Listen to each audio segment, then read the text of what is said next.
League 18వ season title గెలిచిన తర్వాత RCB మాజీ కెప్టెన్ విరాట్ కోహ్లీ భావోద్వేగానికి గురయ్యాడు. ఈ మ్యాచ్ లో చివరి ఓవర్లో ఆర్సీబీ విజయం ఖరారైన తర్వాత కన్నీళ్లు పెట్టుకున్నాడు. సంతోషంలో కన్నీళ్లు ఆపుకోలేకపోయాడు. ఇందుకు సంబంధించిన వీడియోలు సోషల్ మీడియాలో వైరల్ గా మారాయి. మ్యాచ్ ముగిసిన తర్వాత విరాట్ కోహ్లీ ఏడుస్తూ గ్రౌండ్ లోనే కూర్చుండిపోయాడు.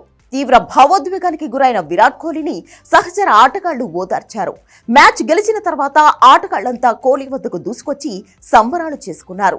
ఏముందిలే, ఐపీఎల్ కప్పే కదా అని అనుకునే వారికి ఇది అర్థం కాకపోవచ్చు. ఇది క్రికెట్ గురించో ఐపీఎల్ గురించో కాదు. ఒక వ్యక్తిని, ఒక టీంను నమ్మి కొన్ని కోట్ల మంది ప్రజలు ప్రతి ఏడాది సపోర్ట్ చేస్తూనే ఉన్నారు. అది కూడా గెలుపోటములతో సంబంధం లేకుండా. మరి అంతమంది నమ్మకాన్ని 18 ఏళ్ల తర్వాత నిలబెట్టుకుంటే ఆ వ్యక్తి ఎంత ఎమోషనల్ అవ్వాలి? ఆర్సీబీకి ఉన్నంత పిచ్చ ఫ్యాన్ ఫాలోయింగ్ మరే జట్టుకు ఉండదనడం అతిశయోక్తి కాదు. మిగతా జట్లకు ఉన్నా ఆ టీమ్స్ ఎప్పుడో ఒకసారి టైటిల్ గెలిచే ఉంటుంది. కానీ ఇలా ఓడిపోతూ వస్తున్నా సపోర్ట్ చేయడం అనేది చాలా అరుదు. మ్యాచ్ అనంతరం కోహ్లీ మాట్లాడుతూ ఇదే చెప్పాడు. ఈ కప్పు బెంగళూరు జట్టుకు సపోర్ట్ చేసిన ప్రతి ఫ్యాన్ కు అంకితం చేశాడు.